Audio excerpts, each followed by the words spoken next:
Alright, it's starting. Hey everybody, I'm Mike Coppolino. How are you doing? I'm a stand-up comedian. Also, I look like I smell. I actually look like drugs. How are you, sir? Yes. So, people keep telling me I live in a bad neighborhood because I live there. Actually, it's not true. I actually live in a bad neighborhood because they sell baseball bats at the liquor store. It's a terrible neighborhood. Actually, it's a terrible neighborhood because they sell heroin there. But it's far from here. It's far from here. Anyways, it's from San Diego. Oh, man. San Diego was tough. Like, San Diego has gentrified itself. Like, San Diego is gentrified now. But San Diego gentrified itself like a fucking meteor's path. It was like a meteor touched down in Bankers Hill. And they put a bunch of money there. It was by the airport. And then it just kept rolling this ball of gentrification throughout the city. For 40 years. And now the tail end of the ball they're rolling through is actually not gentrifying anymore. Actually, it's the reverse in San Diego. It's gone past gentrification. It's actually gone to retrification. Retrification actually happened in San Diego. Yeah, college graduates started moving to San Diego, and they started dying of heroin overdoses. It's fucking crazy because the neighborhoods are still just as depressing, only they're really expensive. That's what happened to San Diego. But I lived there for a while, and I went through the process of retrification. I just lived there, and worked. And then the rents kept going up, It was terrible. It was it's fucking a horrible ordeal, in my neighborhood. I was actually living in this apartment, and some guy died next to us. I was living in an apartment with other families. Like 3 families, and me were living in an apartment. And I was paying a little more money because I had the sofa. But that's what San Diego was like. Anyways, we were all sitting there in this house, paying rent, and the guy in the garage next door to us that was living in a garage that was a converted apartment, well, he died in that apartment or garage. And we didn't know it. He died of a heroin overdose. His friends ran out of there all frantically and everything, and they left him there. But we didn't know about it for a day, and then it started stinking. It started stinking really terribly because you know how dead people smell. You know how dead people smell. They smell like the 90s. They smell like milk and fish. That's what dead people smell like. Anyways, that smell started happening and we all knew what it was. There's a dead guy next door. But we didn't report it. We didn't report that there was a dead guy rotting next door to us. We thought it would lower the rent. We thought it was going to lower the rent, so we just let it stink. And the smell just kept getting worse, and nobody called it in. Nobody in the neighborhood called for 2 whole days, for 3 days. I don't know whether this is an obnoxious Lyft driver or what. Is there actually an obnoxious Lyft driver somewhere? No, it must be the bar. Oh, they're closing. This is last call music. Oh, jeez. Sorry. What time is it? No, it's 12:45. It's not last call music. Oh, okay. It's that guy.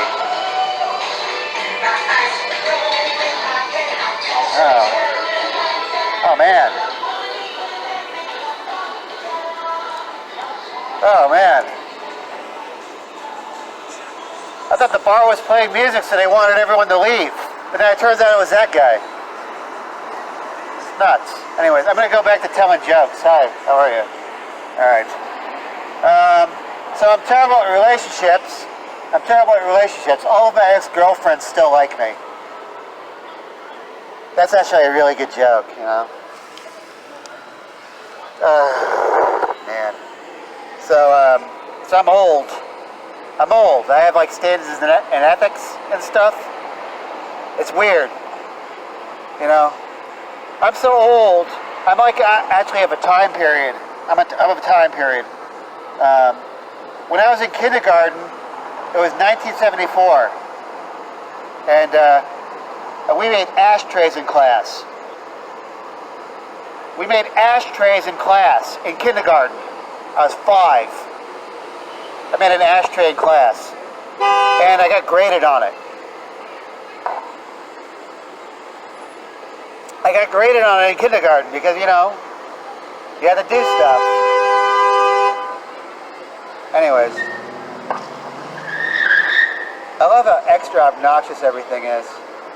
Alright.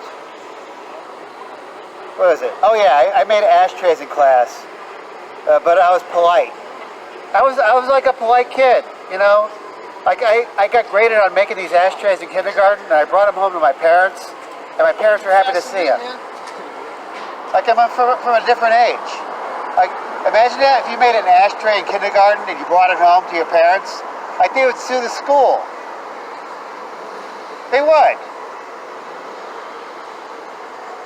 That's why I hate the show Bar Rescue. Bar Rescue is the worst fucking show, you know? Because this guy strolls into your dive bar and tells you gotta put in a bowling alley to get business, you know? You gotta buy a whole bowling alley and put it in your bar. You have enough room in here. That's like the worst advice. You know, if I was running Bar Rescue, I'd just be on the show and I'd say, hey, put out a few ashtrays. And then the show would be over because the bar would be rescued. Just put out a few ashtrays. This is not a health club. Ugh. I have a neighborhood bar. I actually have a neighborhood bar in my neighborhood. I can serve breakfast there. Like you could watch the person cook in front of you while you drink. I don't know which is more sanitary, you know, the drinking or the cooking or the eating. But we're all in there at a dive bar eating breakfast at 9 o'clock in the morning. That's what we do. Or drinking breakfast. I don't know what I just said. But, anyways, I was sitting in this bar Sunday morning, sitting in this bar, and this guy sees me through the window and gets super excited because I don't know why. He's just super excited. He's a complete stranger. I thought he saw me in some club or something. But he sees me like a fucking puppy dog, and he wanders into this bar, and he strolls up to me. And he says, hey man, I can't believe you're here. I saw you last night. You were peeing in a police car. That's what the guy said to me. I saw you last night peeing in a police car. You were peeking through the window all over the guns. It was fucking amazing. It was the best thing I'd ever seen in my entire life. And I can't believe you're here in this bar not arrested. I just want to shake your hand. And I said, I'm sorry, man. I'm sorry. I'm totally flattered. But you got the wrong guy. It wasn't me you saw last night peeing in a police car, peeing through the window all over the guns. You didn't see that. I wasn't that guy. I wasn't even out last night. But the guy saw me in the bar. He says, hey, yeah, right. Yeah, right. And then he was pissed off. He was pissed off that I didn't want to talk to him. And he just left the bar, thinking I was the guy that had peed in a police car. He thought I was the guy that had peed in a police car, like through the window, through an open window during a riot at like 11:45 in the morning, like all over the guns. He thought I was that guy. You know what that means? It means somebody's walking around right now that looks exactly like me, only they're way cooler than I am. I can do nothing about it. I can just wait for my credit to get shittier. Alright, that's a joke, right? I don't even know what I said. How are you? Would you like to hear a joke? Like a primitive joke. A primitive joke. A super primitive one. Alright. So me and my girlfriend have been having trouble lately with the love life. So she suggested we get the role playing to spice it up. I agreed, naturally. I agreed because I'm me. You know. So now twice a week, she pretends to be a waitress in a truck stop, and I pretend to be more attractive. Like, that's a classic joke, right? You can't go wrong with classics. Oh, God. I guess you can. Oh, so I bought a calendar for 40% off. Yeah, I thought I was getting such a great deal. When I got it home, there was only 7 months in there. And so I got what I paid for. I couldn't even complain about it. Oh, man. All right, you passed by already. Would you like to hear a joke? A complete joke? A complete joke in 3 parts. Yep. All right, so Durex, the condom company, just came out with a condom that enhances male sensitivity. Now, finally, right? All right. Yeah, for added protection, each condom is wrapped in its own little apology note. Oh, all right, that's a joke. That's a classic joke, but I had to string it all out because, you know, it's 1 o'clock in the morning. Oh, man. So I've done acid. I mean, you can tell I've done acid, like, just from the timing. Like, I've done acid over 250 times. I've done acid over 250 times. And this year, I'm still on it. Like, acid doesn't affect me. Like, you can tell. Acid does not affect me. Acid makes me incredibly sober. Like, I could do this. I know what day it is. I don't care. That's what I need to get by. As a comedian, you know. No, seriously, I wake up every morning and think, oh great, the sky's exploding, how should I dress? You know, covered in ants or covered in spiders, what do I choose? Classics, right? These are classics.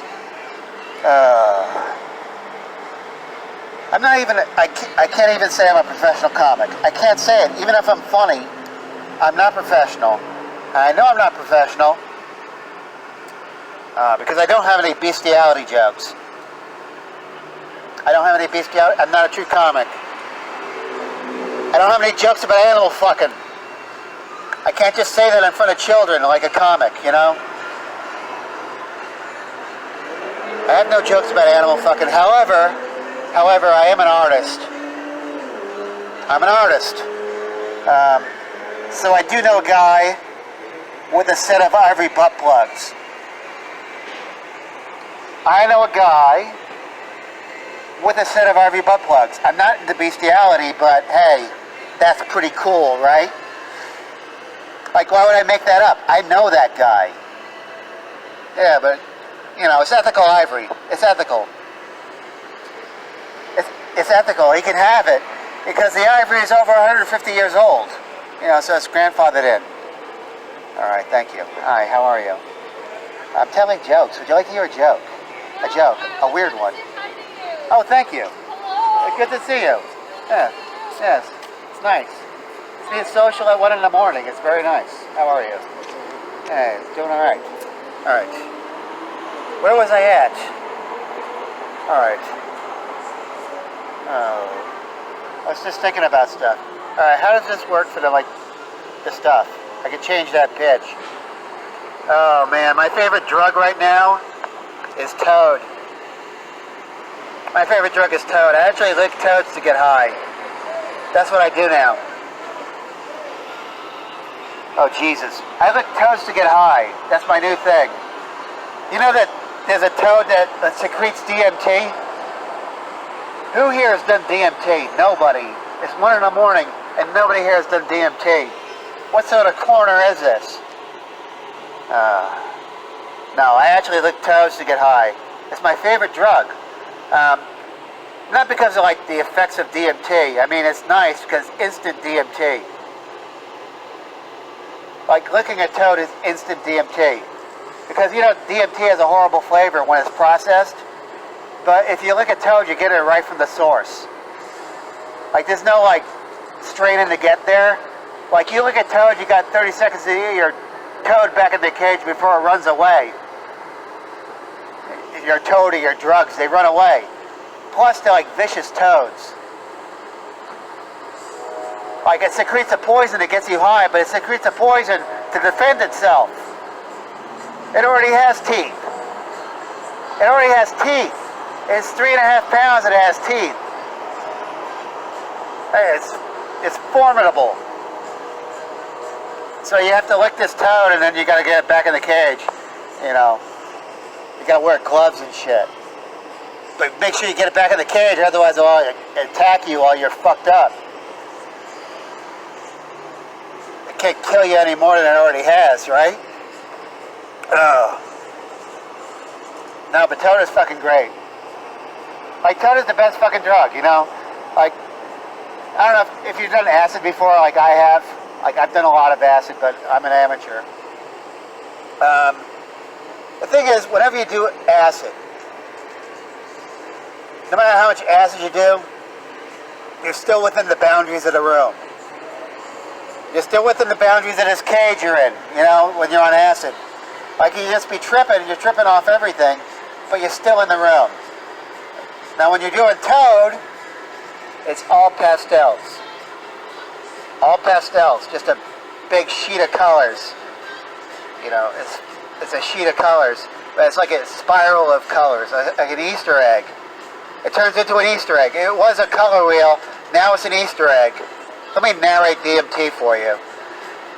It's an Easter egg, but then you break through it, and you don't know how that happened. You just broke through this Easter egg, and you're in the claws of a dragon or a great bird, and you're flying around, and you're dead. And you're dead, and you can tell how dead you are from the angle of your, like, fucking neck in the claws of this bird. And you're, like, making this movie, like this crazy movie, while you're on fucking toad. But you don't know that. You don't know you're on DMT or anything. So you're doing this fucking movie in the claws of this bird, and you're flying into the sun. You're flying into the sun over this fully, like, globular landscape. But the sun is not really the sun. The sun is just a big rotating tetrahedron of all the scenes of your life. You know, flipping over and over again like a photo album. But a really fucked up photo album. Because 85% of these little facets of light are just pictures of Barney Rubble. 85% of them. It's like a mathematical, like, fact or something. And you stare at this thing that's also all the scenes of your life, and you see it all, and you're going, oh my God, this is, you don't even know what you're doing or thinking. You just, oh my God. And then you wake up as suddenly as you went in, like, and you're just sitting up in your bed, and you're all sweaty, and you can smell colors. But it's reality. You know, you just smell colors because there's been damage. But, you know, colors just smell like gummy bears. If gummy bears were made out of ammonia and copper. And that's how you know it's like real damage. Like, you smell that. It's like, it's not real blood smell. It's like something different. And you go, oh my God, let me do some more toad. You know, that's the great part of it. You know, that's the great part of toad. You know, it's not because of the effects. It's because of the availability. It's the availability of toad because you know, the Colorado River toad or the cane toad is actually the only drug I know of that can have sex and make more drugs. That's the reality of it. It can have sex and make more drugs. Like, you never have to visit a dealer ever again. It's like very pragmatic. You know, unless you consider the toad a dealer. The toad could be a dealer because it's a sentient being. You know, it has thoughts and feelings and everything. It can actually attack you or run away. It has free will. But, you know, it's not a dealer. You know, because what's the worst it can do? It can, like, bite you or shit on your face. That's what a toad can do. And it can shit on your face because it's scared. I mean, you understand that. That's why you lick the back of the toad. You know, because you know it's going to get scared, and you're not some shaman. You don't just go whole hog right off the bat on your fucking hallucinogenic toad. You know, you gotta lay back. You know, you gotta lick the back. You know, you gotta be a recreational toad licker. You don't want to offend the gods. Also, toad is the only drug I know that is totally fentanyl free. Like, hallucinogenic toads are the only drugs I know that are fentanyl free. Have a good time? They're the only drugs that are fentanyl free. Because who licks a dead toad and gets high? Who licks a dead toad and get high? Like somebody that's gonna make the news. Trying to inadvertently fit an audience into like a 9-minute joke. Hi, how are you? Hey, pretty good. I'm recording an album. All right. That's not bad. We'll see how it goes. It's cold out. I've already done 20 minutes. So I might have to stop. Just because. I mean, I'm civilized. See all the shit I have to go through just to like do jokes? Like it has to actually be cold. Like there's like snow on the ground. Like most of the snow is melted, but you know, it's still on the ground. It's in front of me. Oh man. I tell these horrible jokes and then cops swing by. You know, that's the problem. Anyways, people are afraid of clowns. I don't know if you know this. People are totally afraid of clowns. Like, I come from San Diego. They had a neighboring city called Poway. And they actually banned clowns from the city of Poway. They banned them completely. They passed a city ordinance banning clowns because 2 clowns were dressed up like pre-Halloween and they were dancing in this intersection on Twin Peaks Boulevard in Poway. It's a major thoroughfare. And these 2 clowns were dancing around in their baggy pants. And these old people drove off the road. Like multiple sets of old people in Poway drove off the road because they were scared of clowns. And they caused this huge accident and people got hurt. Nobody got killed, but people got hurt. So they thought this is a pretense to ban clowns from the city of Poway. So they did it. They banned clowns because clowns are scary, right? You know. I said it was about time to ban clowns. You know, because McDonald's has been doing it. Yeah, I was old enough to make ashtrays in kindergarten. I'm old enough to know that Ronald McDonald was a thing. Ronald McDonald was a thing once. And he had a cast of characters. And they used to bring kids to these things at McDonald's. And the kids would get entertained by like McDonald's. Like the mascots and everything. Like the Hamburglar and stuff. But somewhere along the line they like scaled back to like the clown was just a happy clown. You know, like a non-threatening clown. But then that was like still too much for McDonald's. Like Ronald McDonald was still a little threatening. Like even if he was like a human-looking clown. So they just ripped out Ronald McDonald.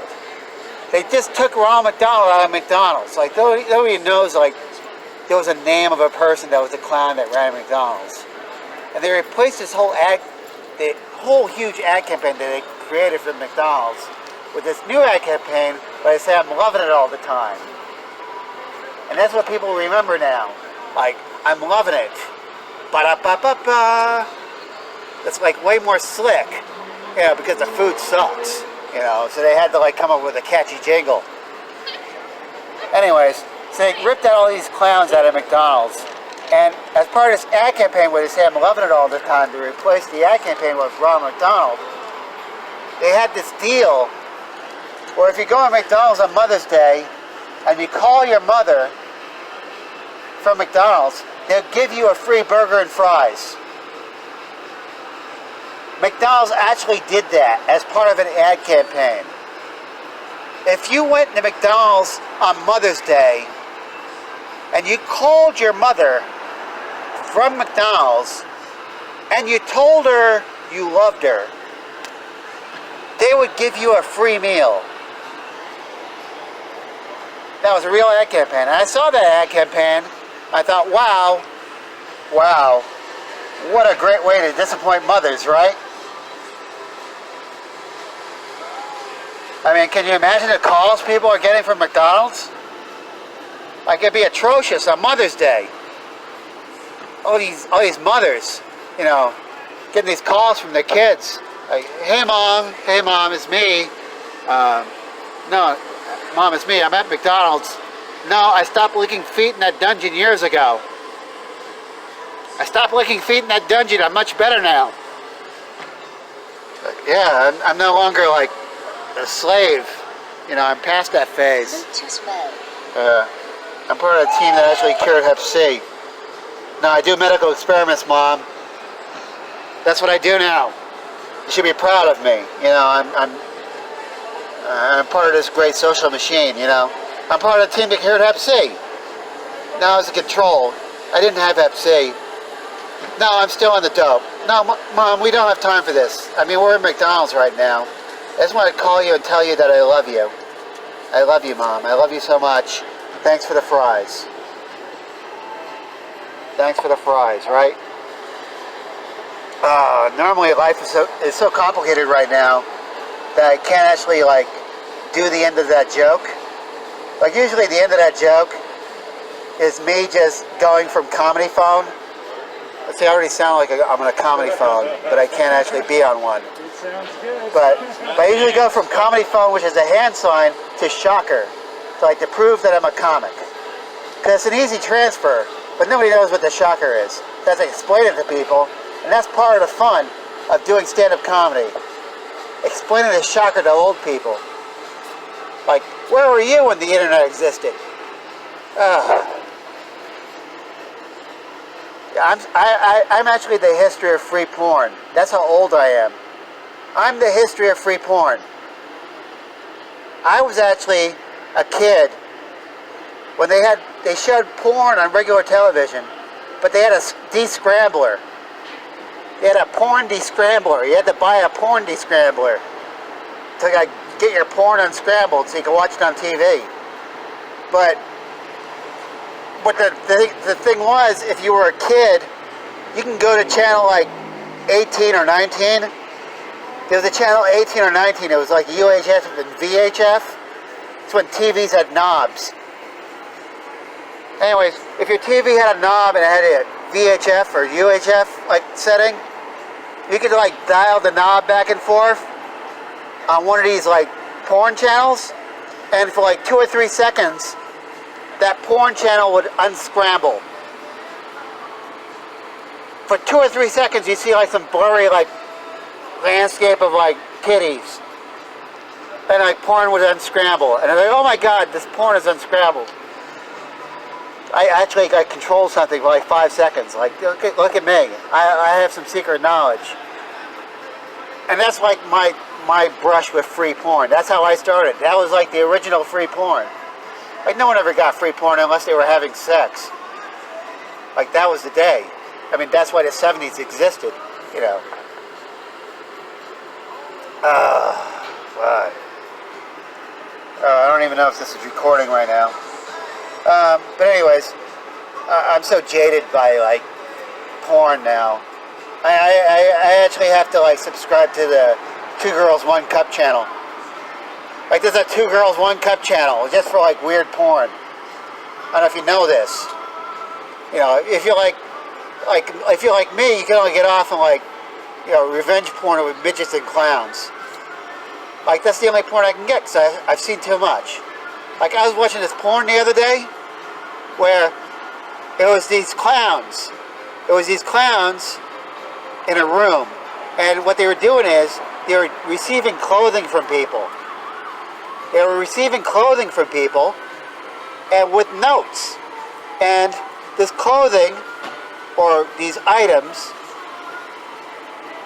would have $300, into the package. And the clowns would count the money. You know, make sure it was $300. And then they would hang the clothing on a rack after they read this note. And they did it for 6 notes. Until they had $1,800. And then, with all this clothing around them, hanging from racks, these 2 clowns would fuck in front of the clothing. Just go at it for like 15 minutes, you know, like humans, you know, as much as they can do. Not even good film, you know, just a stationary camera, two clowns fucking. And then they would very calmly go back to like the camera, and they would like wrap the clothing up. You know, they washed their hands first. You know, like you see them washing their hands and everything, like, as part of the act. But then they would wrap this clothing up, and they would send it back to people. They would send it back to people. It was revenge porn with clowns. There was no midgets in it. Like, that was like different. That was a different porn. But you don't say midget anymore. You know, you can't. Little person. Little person. That's what you're supposed to say. Did you see that New Year's Eve thing where Hannah Montana actually sewed a midget into her clothes? And like her clothes were talking to her? Did you ever see that? I don't know how dehumanizing that is, or empowering.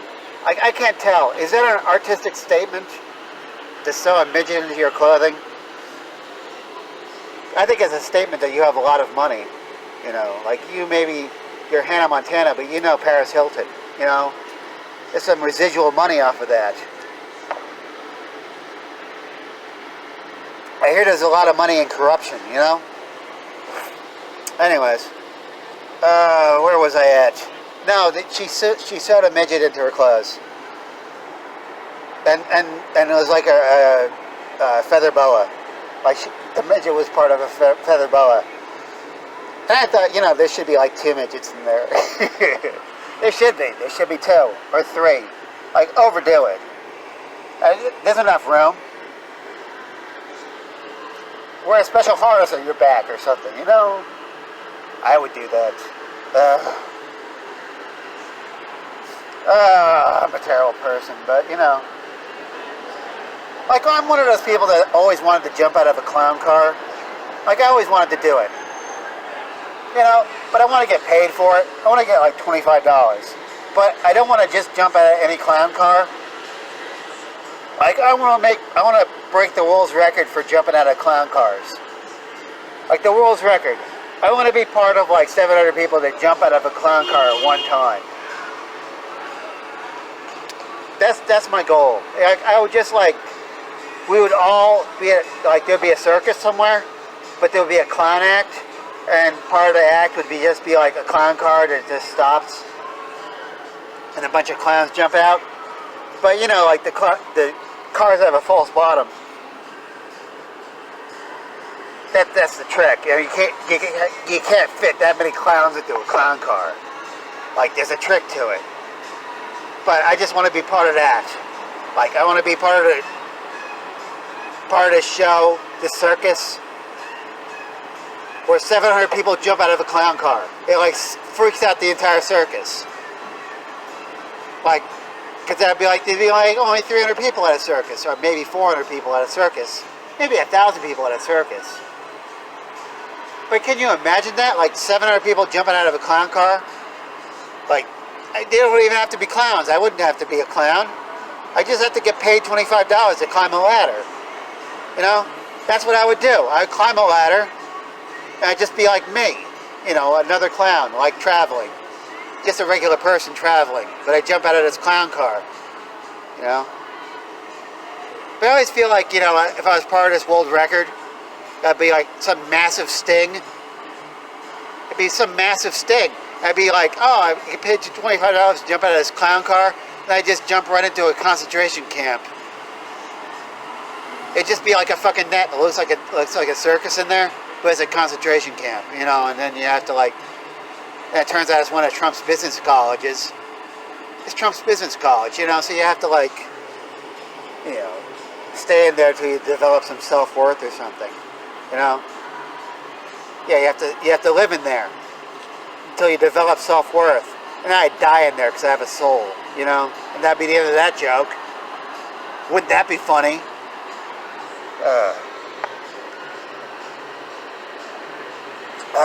I actually got banned from comedy for doing jokes like that. Like, those aren't real jokes. No, like I could get sued like 3 times already, just for being here. This is like illegal. This is totally illegal. Everything that you just heard is totally illegal. But that was a practice. That was enough of a practice. It's cold outside. This probably was 30 minutes. I'm guessing it was 30 minutes. Alright, I did it. Anyways, that's been my time. Been my Coppolino. This is like practice session 18. Practice session 18.